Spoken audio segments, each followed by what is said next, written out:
నమస్తే, welcome to our channel. నేను మీ సిరి. ఈ రోజు మనతో పాటు ఉన్నారు ప్రముఖ సినీ క్రిటిక్ దాసరి విజ్ఞాన్ గారు. నమస్కారం. నమస్తే అండి. సో ఇప్పుడు ఏంటంటే పల్లవి ప్రశాంత్ ఒక సెన్సేషన్ అనుకోవచ్చు. ఎందుకంటే నార్మల్ రైతు బిడ్డ అని చెప్పేసి, కామన్ మ్యాన్ అని చెప్పేసి బిగ్ బాస్ 7కి వెళ్ళాడు. విన్నర్ అయ్యి వచ్చిన తర్వాత కొన్ని సంఘటనల వల్ల తనకి జైలుకి వెళ్ళడం జరిగింది.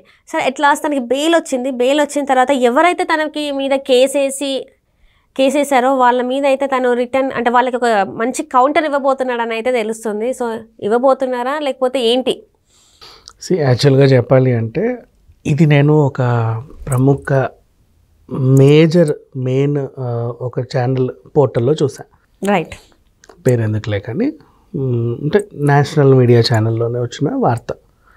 మొత్తం ఈ వార్త అంతా తను ఎలా రాశాడంటే ఆర్టికల్ రాయడం అంతా రాసేసి వేచి చూడాలి నిజంగా చేస్తాడో లేదో అని రాశాడు. అంటే యాక్చువల్గా చెప్పాలంటే ఈ ఆలోచన నిజంగా ప్రశాంతకైనా ఉందో లేదో కానీ వీళ్ళే ఒక సలహా ఇచ్చినట్టయితే అయింది. అంటే మీడియా వాళ్ళు ఒక సలహా ఇచ్చినట్టు అయింది. అండ్ ఇప్పుడు నేను పర్సనల్గా చెప్పాలి అంటే ఇట్స్ ఎ బెటర్ ఐడియా అనే చెప్తా.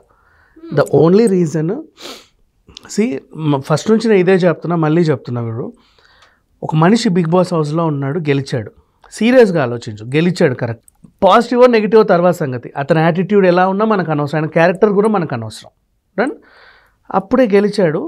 తనకేం తెలియదు బయటకు వచ్చాక గెలిచిన మా డాడీకి చూపిస్తే డాడీ ఎలా ఫీల్ అవుతాడో, నా ఫ్రెండ్స్కి చూపిస్తే ఫ్రెండ్స్ ఎలా ఫీల్ అవుతారో.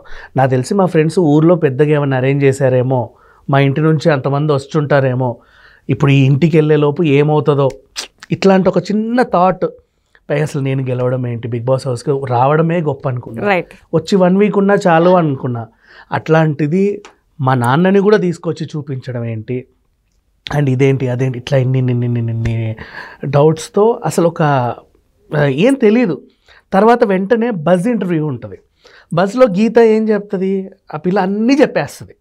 బయట నీకు ఇలా జరిగింది, అట్లుంది ఇట్లుంది, నువ్వు ఎలా ఫీల్ అవుతున్నావు, అదేంటి ఇదేంటి అన్నీ అడిగేస్తుంది. సో అప్పుడు కొంచెం హింట్స్ వస్తూ ఉంటాయి. ఓ ఇట్లుందా, అలా ఉందా, అలా ప్రొజెక్ట్ అయిందా, ఇది సంగతి. అంటే తను ఫేస్ చేసే ఫస్ట్ హౌస్ మేట్ అంటే బయట జనాలంటే ఈమెన గీత రాయలే, బజ్ ఇంటర్వ్యూ చేసే యాంకర్. ఆ తర్వాత జనాల దగ్గరికి వస్తాయి. నెక్స్ట్ ఇన్ కేస్ ఎవరైనా హింట్స్ ఇస్తే ఇవ్వచ్చు, లేకపోతే లేదు పక్కన పెట్టేస్తే. హౌస్లో లాస్ట్ వాళ్ళ పేరెంట్స్ వచ్చిన తర్వాత స్టేజ్ మీదకి అందరు వచ్చి 1, 2, 3 అయి పెడతారు చూడు పిన్నులు. అప్పుడు వాళ్ళకి కొంచెం అబ్బా బయట నాకేదో కొంచెం సపోర్ట్ ఉన్నట్టు ఉంది, బాగానే ఉంది, అట్లా అర్థమవుతూ ఉంటుంది. సరే ఎలా ఉన్నామో అలాగే ఉన్నాం, ఎందుకు వచ్చిన గొడవ అని అనుకుంటారు. ఇప్పుడు ఒక్కసారి ఏం జరిగిందంటే బయటికి రాగానే అతని తెలియని ఒక కొత్త ప్రపంచాన్ని చూశాడు. వేల మంది వచ్చేసారు. ప్రశాంత్ అన్న నీకోసం ఏమన్నా అన్న రా అన్న, అది అరుపులు కేకలు విజిల్స్ మొత్తం. ఏంటిది, నాకేనా, నేనేనా, నా కోసమేనా ఇంతమందా, అసలు ఇది ఎలా జరిగింది, అసలు ఏం జరిగి ఉంటుంది బయట, అర్థం కావట్లే వాడికి. అయ్యింది తర్వాత, బాబు నీకోసం చాలామంది వచ్చారు, ఇక్కడ నుంచి అక్కడ దాకా ట్రాఫిక్ ఉంది, లా అండ్ ఆర్డర్ సమస్య వస్తుంది, మేము కూడా కంట్రోల్ చేయలేకపోతున్నాం, మేము చేతులు ఎత్తేసాము అని చెప్పగానే బిగ్ బాస్ యాజమాన్యం, పోలీసులు అందరు కలిసి పెద్ద వాళ్ళందరూ వచ్చి నాన్న నువ్వు ఇట్లా వెళ్ళిపో, పెద్ద లా అండ్ ఆర్డర్ సమస్య అంటే. అప్పుడు తనకేమనిపించిందంటే ఓకే నా కోసం ఇంతమంది వచ్చారా, ఇంత జరుగుతుందా, సో దీన్ని నేను ఏ విధంగా కంట్రోల్ చేయాలి, అండ్ ఎట్లా అంటే వీళ్ళకి ఎట్లా సమాధానం చెప్పుకోవాలి, నా కోసం ఇంతమంది వచ్చారా అని ఒక క్వశ్చన్ మార్క్తో ఉన్నాడు. ఆ తర్వాత అది ఏమైందంటే ఒక చిన్న ఇదని అన్నా అని వాళ్ళందరూ అరుస్తూ ఉంటే ఇది మంచిది కాదు, పద్ధతి కాదు, మన ఇంటికి ఎవడన్నా వస్తాయి, పైగా వీళ్ళు రైతులు, ఎవడొచ్చినా అన్నం తిని పోండి అంటారు కదా. ఆ పద్ధతిలో ఒక్కసారి కనిపించేసి వెళ్ళిపోదాం, మనం ఇక్కడ ఉండొద్దు, వెళ్దాం, ఒక్కసారి కనిపించి వెళ్దాం. ఆ ఒక్కసారి కనిపించే టైంకి ఏం జరుగుతుందంటే జనాలు ఎవరు వచ్చినా వాళ్ళ, ఇప్పుడు ఫర్ ఎగ్జాంపుల్ ఆ పిల్ల ఎవరో బంగారు అని ఆవిడ శాంతి ఫేమస్ అయింది, శాంతి, ఆమె చేత ఆ డైలాగ్ చెప్పించుకుంటారు. ఇంకెవరన్నా ఏదన్నా ఫేమస్ అయితే ఆ డైలాగ్ చెప్పించుకుంటారు. ఈయన ఏంటి ఈ తగ్గేదేలే అని ఆ తొడగొట్టడం ఈయనది మేనరిజం, అంతేనా. అది ఒక్కసారి చూపించిపో అన్న అంటే ఓపెన్ టాప్ కార్లో వచ్చాడు, ఒకసారి ఎక్కాడు, తొడగొట్టాడు, అంత అయిపోయింది, బాగానే ఉంది.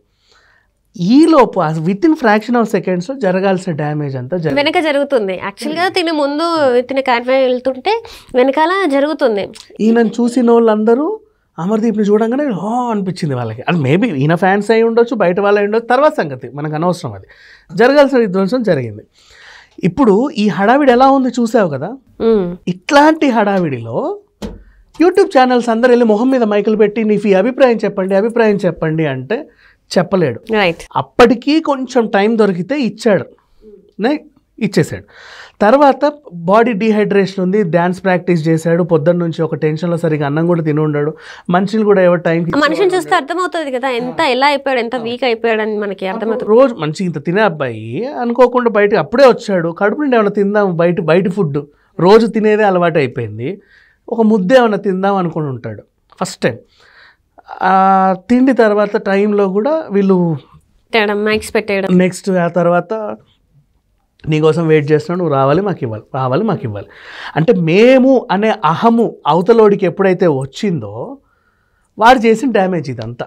రైట్. అవతల ఎవడనేది నాకు అనవసరం, నేను ఎవడెళ్ళమన్నాడు అక్కడికి అంటే వాళ్ళు చెప్పేది ఏంటంటే వస్తే ఇస్తామన్నా, మేము 18 గంటల నుంచి వెయిట్ చేసాము. ఎందుకు వెయిట్ చేసావు, ఎందుకు వచ్చావు, నేను ఎవడు రమ్మను, నేనున్న బిజీలో నాకే అర్థం కావట్లే ప్రపంచంలో ఏం జరుగుతుందనేది, నీకేం చెప్పాలి, నేను ఇంకా తేరుకోవాలి కదా. అంటే వాళ్ళు అనేది ఏంటంటే నువ్వు టైం తీసుకొని చెప్పాల్సింది, ఒకవేళ నీకు అంత టైర్డ్నెస్ ఉంటే మీరు రేపు ఎల్లుండి అని చెప్పాల్సింది, నువ్వు మా ఊరికి వస్తే మేము ఇస్తాం కదా అన్నారు. ఊరికి వచ్చిన తర్వాత 18 గంటలు వెయిట్ చేయించినాక కూడా అప్పుడు కూడా ఇవ్వలేదు మాకు.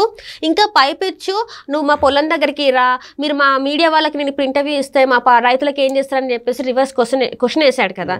సో ఇవన్నీ తప్పు పట్టడం వల్లనే మాకు ఇలా అయిందని చెప్పి కట్స్ అంతవరకే వేసారు. స్టార్టింగ్ మైకులు పట్టుకురాగానే వచ్చి మీరు నాకేం చేస్తారో చెప్పండి అప్పుడు మీకు ఇంటర్వ్యూ ఇస్తాను ఎవడు and. Right. Basic human sense వాడిని 100 రోజులు మనం చూసాం, అవునా, కొడితేనే రెచ్చిపోతాడే తప్పితే డైరెక్ట్ వచ్చి అటాక్ చేయడు.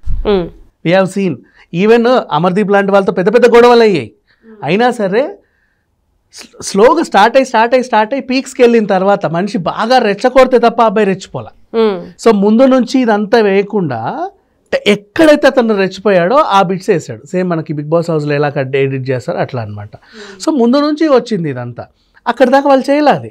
సో మనకి ఏం చూపించారు, సరే ఇస్తా, మీరు నా రైతులకు ఏం చేస్తారో చెప్పండి, ఆ బిట్ వేసేసరికి మేము ఇంటర్వ్యూ కోసం వెళ్తే ప్రశాంత్ ఇట్లా అన్నాడు అని క్లెయిమ్ చేశారు వీళ్ళు.